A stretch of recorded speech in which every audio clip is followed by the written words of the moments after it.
Ben 10 के episode 11 की starting में बेन, ग्वेन और ग्रैंडपा मैक्स एक वाटर पार्क में चले जाते हैं, पर बेन की हाइट छोटी होने की वजह से बेन को एक बड़ी वाटर स्लाइड में जाने नहीं दिया जाता और अब बेन रिप जोश बनने की कोशिश करता है। पर ओमनीट्रिक्स में कोई दिक्कत आ जाती है और ओमनीट्रिक्स बेन को ग्रे मैटर बना देती है।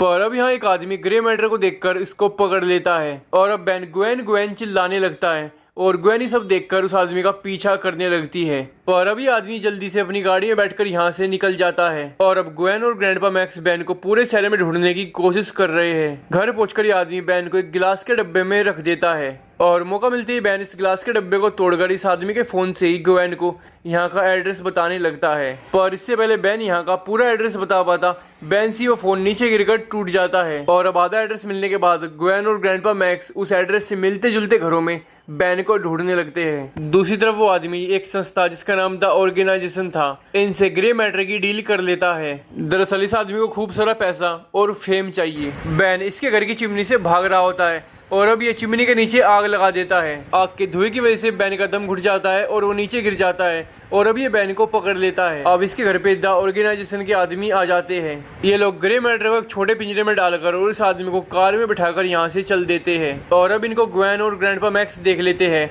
और इसी मोहल्ले में बेन को ढूंढ रहे थे। और अब द ऑर्गेनाइजेशन के नंबर को ट्रैक कर ये लोग द ऑर्गेनाइजेशन के कासिल तक पहुंच जाते हैं। कासिल के अंदर द ऑर्गेनाइजेशन के लोग इस आदमी को धोखा दे देते हैं और इसको बताते हैं कि अब वो एलियन हमारा हो गया है। पर इससे पहले ये लोग इस आदमी को ठिकाने लगा देते। ये कासिल के अंदर ग्रे मैटर जो कि बेन था उसको ढूंढने लगता है और इससे पहले द ऑर्गेनाइजेशन के लोग बेन को काट देते। ये आदमी बेन को बचा लेता है और अब कासिल के अंदर ग्रैंडपा मैक्स और ग्वेन भी घुस जाते हैं और ये जल्द ही बेन को ढूंढ लेते हैं। अब ये लोग कासिल के अंदर एक एलियन टेक्नोलॉजी वाले कमरे में आते हैं और इस कमरे को देखकर बेन इनको बताता है कि मुझे इस कमरे को तबाह करना होगा। तो अब बेन एलियन टेक्नोलॉजी का यूज कर यहाँ पर एक बम बना देता है जिससे इनका पूरा कासिल उड़ जाए।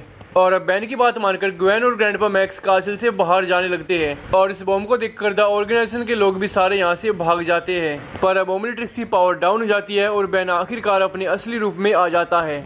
पर एकदम से बड़े होने की वजह से इसका हाथ एक एलियन स्ट्रक्चर के अंदर फंस जाता है और वो चश्मिश आदमी बेन की मदद करता है और ये दोनों भी कासिल से बाहर आ जाते हैं। ये बम इतना खतरनाक था कि कासिल का पूरा नाम और निशान ही मिट जाता है। बाहर आकर ये चश्मिश इनसे छोटे एलियन के बारे में पूछता है पर ये तीनों कहते हैं कि हमने उसको नहीं देखा और अभी तीनों यहाँ से चले जाते हैं। अब एक दिन बेन एक बदमाश को पकड़कर पुलिस के हवाले करने के बाद एक आइसक्रीम ट्रक में बैठकर आइसक्रीम खाने लगता है। पर ज्यादा देर आइसक्रीम ट्रक में रहने की वजह से बेन को जुकाम हो जाता है। अब ये लोग चाइना टाउन जाते हैं बेन के लिए कुछ दवाइयाँ खरीदने के लिए। यहाँ देखते हैं कि एक काउंसिल वुमन को एक कीड़े वाला आदमी अपने कीड़ों की मदद से किडनैप कर अपने साथ ले गया है क्योंकि ये काउंसिल वुमन जबरदस्ती इसका अपार्टमेंट तुड़वाना चाहती है। बेन अब वाइल्ड मट बन जाता है पर जुकाम की वजह से बेन कुछ कर नहीं पाता और अब ग्रैंडपा मैक्स बेन के लिए गाढ़ा बनाते हैं पर बेन को इतना गंदा लगता है कि बेन इसको आधा पीकर आधा छिपा कर रख देता है। और अभी तीनों छानबीन कर उस कीड़े वाले के अपार्टमेंट तक पहुंच जाते हैं। यहाँ तीनों देखते हैं कि ये बहुत पुराना हो गया है और ये बहुत बुरी हालत में है।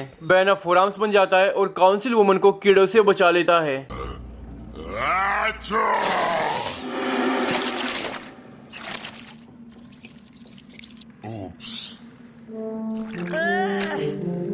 थैंक्स। और अब एक कीड़े वाला फोराम्स की पैंट में चींटियां डाल देता है और अब बेन चींटियां हटाने के लिए इधर उधर कूदने और भागने लगता है और इससे होता है कि इस कीड़े वाले का पूरा अपार्टमेंट टूट जाता है। और अब एक कीड़े वाला गुस्से में पूरे शहर को तबाह करने के लिए न्यूक्लियर प्लांट पे हमला कर देता है। ये तीनों वहां पहुंच जाते हैं और ये देखते हैं कि उसने सारे कंट्रोल्स तोड़ दिए हैं और न्यूक्लियर प्लांट को ब्लास्ट होने के लिए सेट कर दिया है। और अभी कीड़े वाला इनको बताता है कि मेरे पास तो कॉकरोचेस है, मैं इस ब्लास्ट से बच जाऊंगा पर पूरे शहर में कोई नहीं बचेगा। और अब बेन इस कीड़े वाले को रोकने के लिए हीट ब्लास्ट बन जाता है पर जुकाम होने की वजह से हीट ब्लास्ट की पावर्स अब आग की बजाय बर्फ की हो गई है। और अब ग्रैंडपा मैक्स बेन को बताते हैं कि सारा सिस्टम बहुत ज्यादा गर्म हो गया है, मैं इसको रोक नहीं सकता। और अब बेन अपने जुकाम वाले हीट ब्लास्ट की पावर का इस्तेमाल कर पूरे न्यूक्लियर रिएक्टर को बर्फ में जमा देता है और साथ में उस कीड़े वाले को भी, तो भी शहर बच जाता है। और अब ये तीनों यहाँ से जाने लगते हैं और कुछ घंटों बाद बेन बिल्कुल ठीक हो जाता है पर अब इनकी वैन पे वो कीड़े वाला हमला कर देता है और अब बेन ग्रैंडपा मैक्स का गाड़ा कीड़ों को दिखाकर पानी में फेंक देता है और कीड़े वाले के सभी कीड़े उस गाड़े के पीछे पानी में चले जाते हैं। और अब ग्रैंडपा मैक्स इस कीड़े वाले को पकड़कर इसको पुलिस पे पकड़वा देते हैं और अब ये तीनों यहाँ से अगले शहर जाने लगते हैं।